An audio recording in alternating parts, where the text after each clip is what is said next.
guys! Welcome back to my channel. This is Deb Sarem again. So, ayan. For today's video, gagawa po ako ng ice candy for our paninda. Meron kasi kaming ginagawa na gumagawa kami ng ice candy para pambenta. So, nagtatry-try lang kami. So, tingnan natin kung ilan yung magagawa nitong ice candy ko. And then, kukumputin ko kung magkano yung magiging kita natin sa ice candy. Guys, ang flavor pala nito, langka flavor. So, ayan. Please, may sasabihin ako, yung langka kasi natin ngayon, it's free. So, galing tong Laguna, binigay lang sa amin ni Lola. So, minatamis na niya, kaya meron kami pang ano ngayon, pang flavor. Medyo madami tong langka. So, sabi ko, sayang. Instead na tableya yung gawin namin, na flavor, ginawa ko ngayon, itong langka na lang kasi sayang naman. So, ganito lang siya. Ilang cup ba to? 80 ml lang. Isang 80 ml lang yung ginagawa ko. Tapos, ang benta ko dito is 10 pesos. So, malalaman natin mamaya, ay, ayaw bukas. Nakapagluto na ako nito, pero hindi namin nabenta. Kasi unang-una, tinira lang ng kasama ko. Ayan guys, ganito lang siya.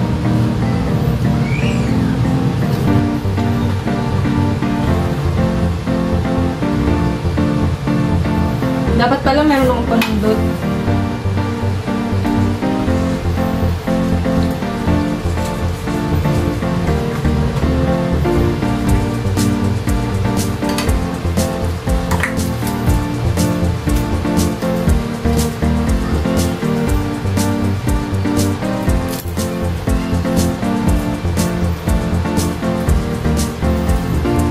Nagdagan pa natin ng konti.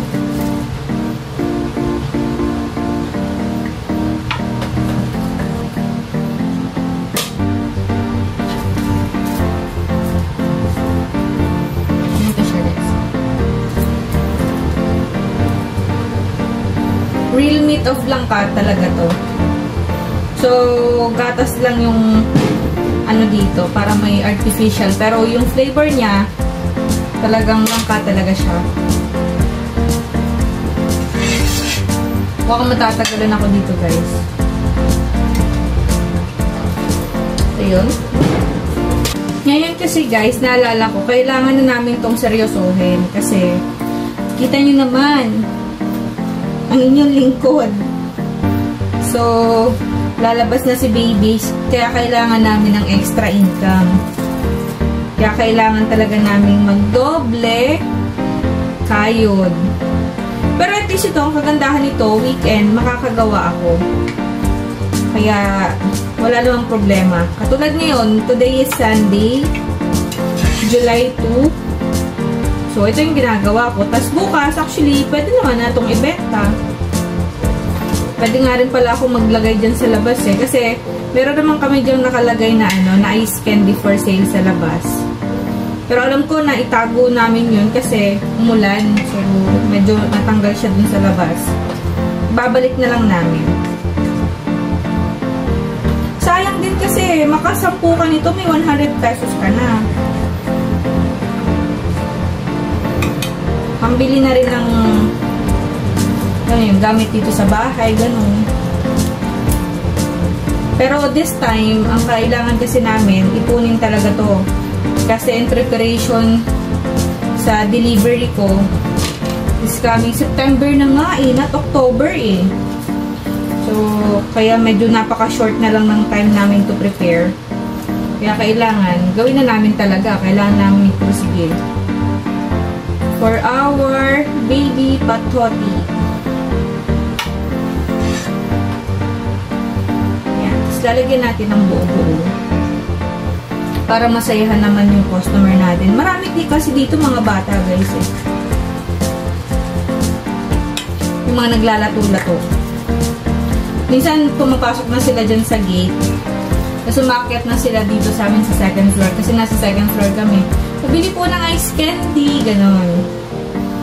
So, alam na kasi nila yung tableye, pero itong langka, hindi pa nila alam. Kasi bago ko pa lang itong ginawa.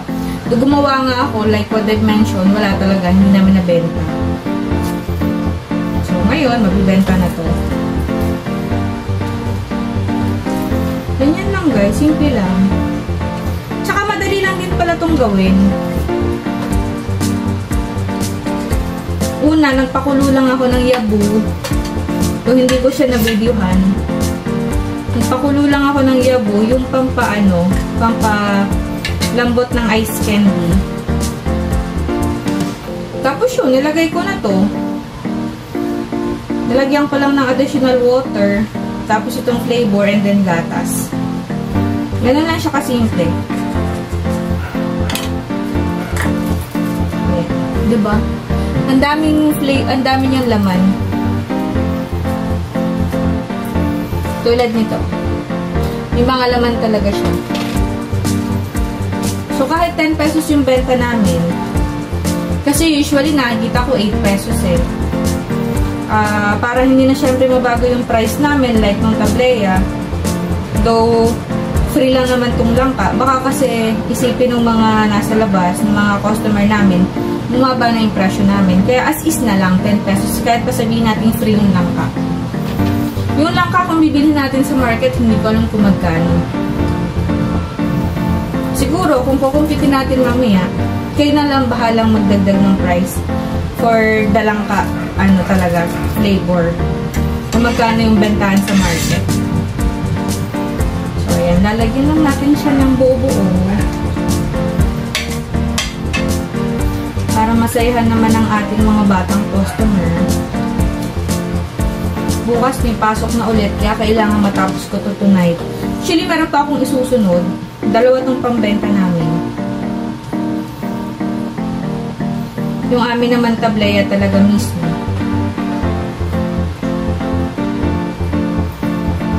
Kailangan ko maghugas. Kailangan may towel ka sa gilid eh. Diba? Yun. Tapos guys, yung ginagawa ko, tinatanggalan ko nito. So, dito na lang. Ganyan siya. Okay.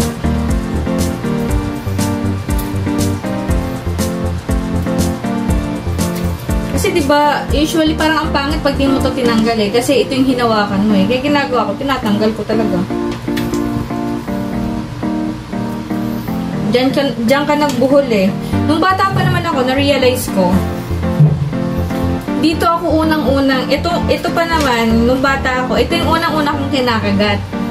Ngayon, nung ako yung gumagawa ng ice candy, recently ko lang na-realize, ito pala yung maduming part. Why? Kasi hindi dito yung kamay. Ito yung kamay na ginamit pang buhol. So ngayon, dahil akong gumagawa at na-realize ko, tinatanggal ko siya. Yan, o, ganito siya. So wala na yung pinagbuhulan mo. Kung saan ka kumapit, humawak doon, malinis naman yung kamay natin. Siyempre, iba pa din, diba? So, yan.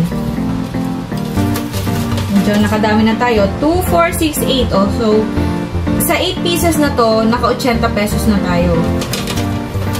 Tapos, madami pa to guys. Oh. Ayan.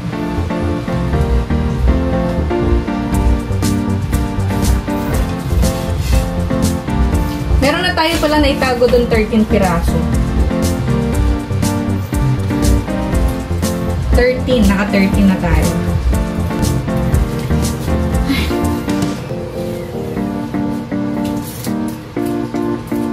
So, ang daming ang dami sa ilalim. So, masasayahan dyan yung mga customer natin. Yung mga bata.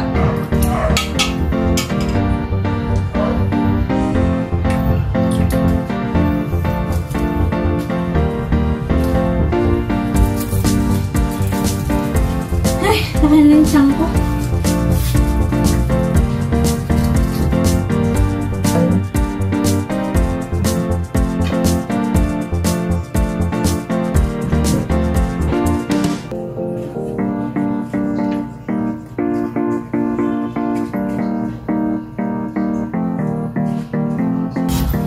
Guys, kanina naka 13 pieces tayo, ngayon 17. So, ito na siya.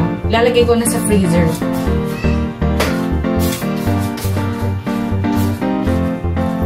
Guys, 17. 17.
Ikaw magigis mo?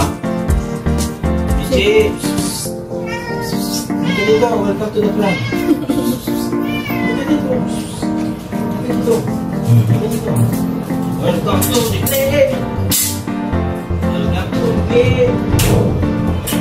hello, guys. Ligo ka ngayon.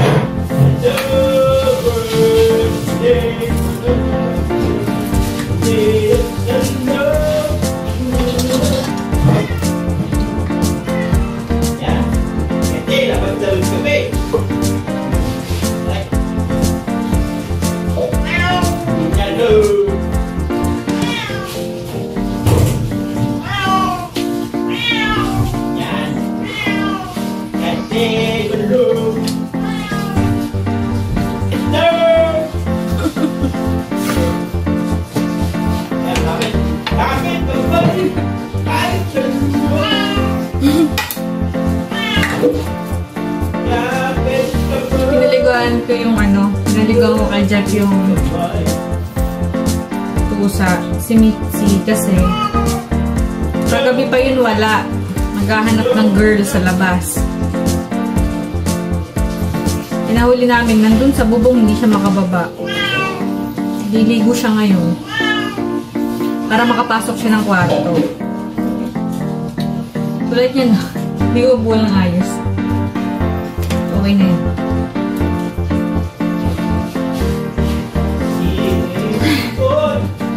Pumuna.